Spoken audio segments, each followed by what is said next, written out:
नमस्कार और मैं हूं आपके साथ स्वाति श्रीवास्तव। वाराणसी से बड़ी खबर। वाराणसी में आज प्रधानमंत्री नरेंद्र मोदी का आगमन है और ऐसे में तमिल संगम कार्यक्रम का प्रधानमंत्री नरेंद्र मोदी आज शुभारंभ करेंगे। कल देर रात काशी पहुंचे अतिथियों का बनारस स्टेशन पर केंद्रीय शिक्षा मंत्री ने स्वागत किया। काशी और तमिल संगम में हिस्सा लेने के लिए पहला जत्था पहुंच चुका है।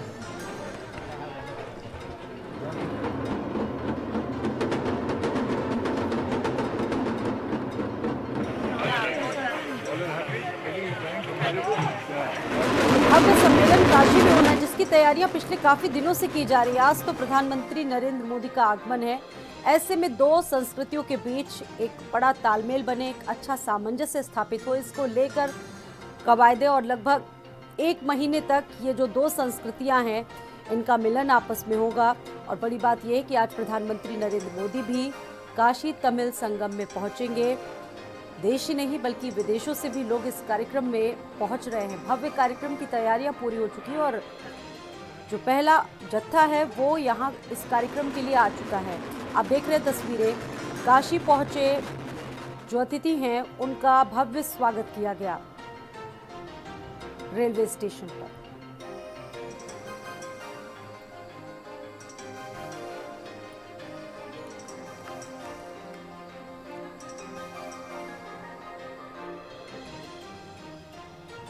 तो वाराणसी में आज काशी तमिल संगम कार्यक्रम का शुभारंभ प्रधानमंत्री नरेंद्र मोदी करेंगे।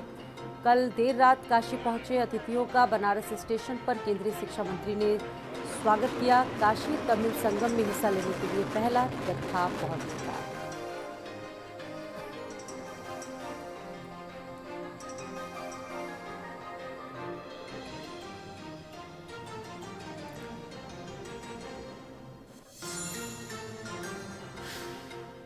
इस खबर पर और ज्यादा बातचीत करने के लिए हमारे साथ रोहित जुड़ चुके हैं वाराणसी से और संदीप खेर हमारे साथ जुड़ चुके हैं लखनऊ से।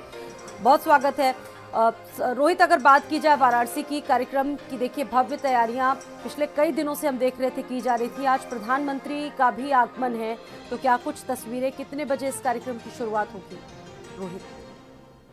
देखिए, औपचारिक रूप से तो 16 तारीख से ही कार्यक्रम चल रहा है, लेकिन आज उसका उद्घाटन प्रधानमंत्री के हाथों बीएचयू के एमपी थिएटर ग्राउंड पे होना है। यहाँ पे एक पंडाल बनाया गया है जहाँ पे पूरा ये एक महीने का, हम बता दें कि ये एक महीने चलने वाला कार्यक्रम है।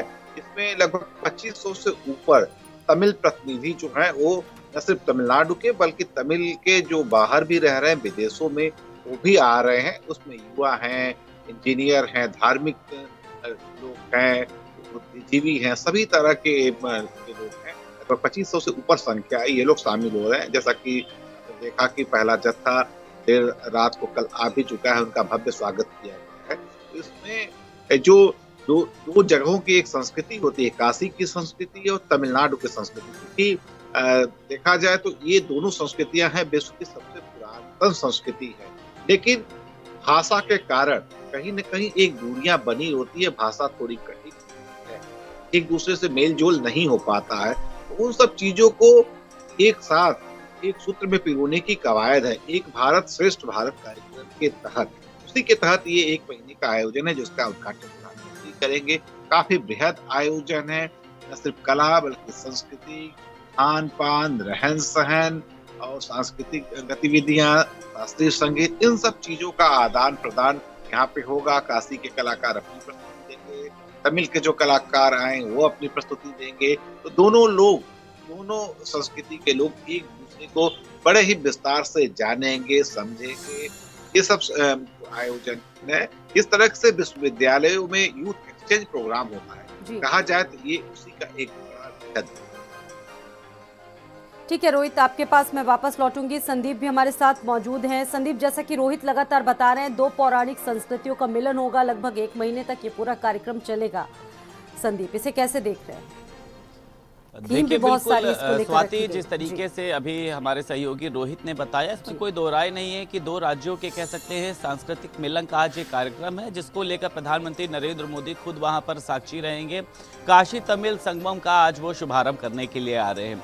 इसको लेके देखिए तैयारियां तो हालांकि काशी में काफ़ी लंबे समय से चल रही है, लेकिन आज के दिन जो है वो वहाँ के लोग बेहद उत्साहित हैं, क्योंकि प्रधानमंत्री नरेंद्र मोदी कार्यक्रम की शुरुआत करने के बाद जो मठों के महंत हैं, अधिनम, उनको सम्मानित करेंगे। उसी के साथ साथ काशी तमिल संगम की जो धार्मिक पुस्तक है उसका भी विमोचन करेंगे। देखा जाता है कि काशी में एक बड़ी संख्या में जो तमिल की जेंट्री है, कहीं ना कहीं से जो तमिल के लोग हैं वो वहाँ पर लंबे समय से निवास कर रहे हैं। अन्य राज्यों की अपेक्षा अगर देखा जाए तो तमिल के लोगों का जो प्रभाव है वो कहीं ना कहीं से बहुत ज़्यादा दिखाई देता है, और इसको दूर करने के लिए साथ ही साथ जिस तरीके से देखिए तमाम तरीके की भ्रांतियां थी, अब ऐसे में आज ये कार्यक्रम आयोजित किया जा रहा है। लगभग 1 महीने तक चलेगा। मुख्यमंत्री योगी आदित्यनाथ वहां पर मौजूद रहेंगे। राज्यपाल आनंदीबेन के अलावा केंद्रीय मंत्री धर्मेंद्र प्रधान भी वहां पर मौजूद रहेंगे।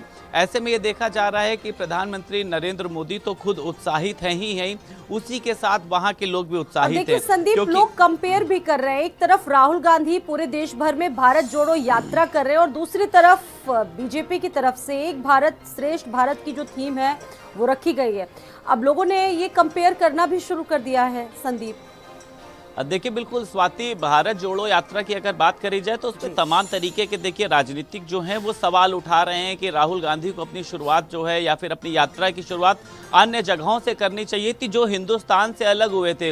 हिंदुस्तान तो पहले से ही जुड़ा हुआ है, तो वहां पर वो कौन से हिंदुस्तान को जोड़ने की बात कर रहे हैं। और देखिए प्रधानमंत्री नरेंद्र मोदी एक अलग दिशा में जा रहे हैं। प्रधानमंत्री नरेंद्र मोदी का कहना यह है कि जितनी हमारी संस्कृति मजबूत होगी उतना हमारा देश आगे बढ़ेगा, और संस्कृति को मजबूत करने के पीछे कहीं ना कहीं से लोगों का यहाँ पर जो आना जाना है उससे देखिए फायदा जो है वो उत्तर प्रदेश के लोगों को ही होता है।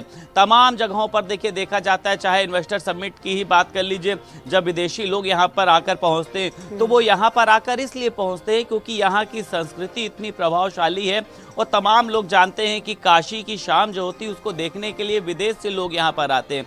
ऐसे में देखिए राजनीति तो तमाम तरीकों से होती है, लेकिन हर एक मुद्दे पर राजनीति जो है वो कहीं ना कहीं से फिट नहीं बैठती। बिल्कुल संदीप आपके पास वापस लौटेंगे, और रोहित भी हमारे साथ लगातार मौजूद हैं वाराणसी से। रोहित, आप बहुत सारी बातों का जिक्र कर रहे हैं। कल भी देखिए इस बारे में बातचीत हुई थी, लेकिन बड़ी बात यह है जो थीम है एक भारत श्रेष्ठ भारत, दोनों जो कह सकते हैं दोनों जो संस्कृतियां हैं उनको मिलने का मौका मिलेगा। एक बड़ा समागम है, तस्वीरें बहुत खास होंगी, झलकियां बहुत खास होंगी। रोहित, निश्चित रूप से अद्भुत होगा ये पल जो बीतने वाला है 1 माह का। इसमें एक चीजें देखने को मिलेगी। हालांकि कहा जाए तो बनारस में एक एरिया है हनुमान घाट का एरिया, वो तमिल भाषी लोगों का गढ़ कहा जाता है। काफी वर्षों पहले से सदियों से तमिल भाषी यहाँ रहते आए हैं। और बनारस को कहा जाए तो पूरे देश भर के जितने राज्य प्रांत के लोग हैं सब यहाँ पे रहते हैं। बंगाली समुदाय अलग रहता है, अब केरल के लोग अलग रहते हैं, तमिल लोग अलग रहते हैं, तो सभी लोगों की अलग अलग एक कॉलोनी टाइप से एक प्रकार से कहा जाए तो बनारस में एक मिनी भारत दिखता है। लेकिन फिर भी कहीं न कहीं भाषा की जो दिक्कतें हैं उसके कारण लोग थोड़े से बटे जरूर आते हैं। तो इन्हीं सब चीजों को दूर करने की एक कवायद है। निश्चित रूप से अद्भुत चीजें देखने की। दक्षिण भारत तमिलनाडु की जो खासकर संस्कृति है, वहाँ की स्थापत्य कला है, वहाँ का जो खान पान है, रहन सहन है, इन सब चीजों का यहाँ काशी में देखने को संगम मिलेगा। बनारस की जो एक संस्कृति है, कहने को उत्तर प्रदेश में कार्यक्रम है लेकिन मुख्य रूप से फोकस बनारस को किया जाता है। और बनारस में जिस तरीके से विकास हुआ है, न सिर्फ विकास बल्कि संस्कृति की दृष्टि से देखा जाए, अध्यात्म की दृष्टि से, तो जिस तरीके से बनारस का परचम फहरा रहा है, तो कहीं न कहीं बनारस ब्रांड जो है उसको भी हाईलाइट किया जाएगा। और कुल मिला के देखा जाए तो ये 2500 जो प्रतिनिधि हैं इस कार्यक्रम को समाप्त होने के बाद ये उत्तर प्रदेश के ब्रांड एम्बेसडर होंगे। यानी ये जहां भी जाएंगे, जहां रहेंगे, जाहिर है तमिलनाडु में रहेंगे, तो वहां पे ये उत्तर प्रदेश की जो झलकियां जो देख के गए हैं, क्या है विकास का असली मॉडल, बनारस जो है विकास का असली मॉडल उत्तर प्रदेश में हो सकता है। बिल्कुल उसका प्रचार प्रसार वो करेंगे, तो जाहिर है इसके राजनीतिक फायदे भी बीजेपी को 2024 के लिए मिल सकते हैं। बहुत शुक्रिया रोहित आपका भी और संदीप आपका भी। और बड़ी खबर अपने दर्शकों को बता रहे हैं, प्रधानमंत्री नरेंद्र मोदी वाराणसी दौरे पर पहुंचेंगे। तमिलनाडु के 9 प्रमुख धर्माचार्य भी इस कार्यक्रम में मौजूद रहेंगे। प्रधानमंत्री नरेंद्र मोदी संवाद करेंगे। जैसा कि लगातार बता रहे हैं कि 2 संस्कृतियों का मिलन, 2 संस्कृतियों का समागम होगा। काशी तमिल संगमम में 9 प्रमुख धर्माचार्यों को सम्मानित भी करेंगे प्रधानमंत्री नरेंद्र मोदी। राज्यपाल आनंदीबेन पटेल कार्यक्रम में मौजूद रहेंगी। सीएम योगी, केंद्रीय मंत्री धर्मेंद्र प्रधान भी पहुंचेंगे।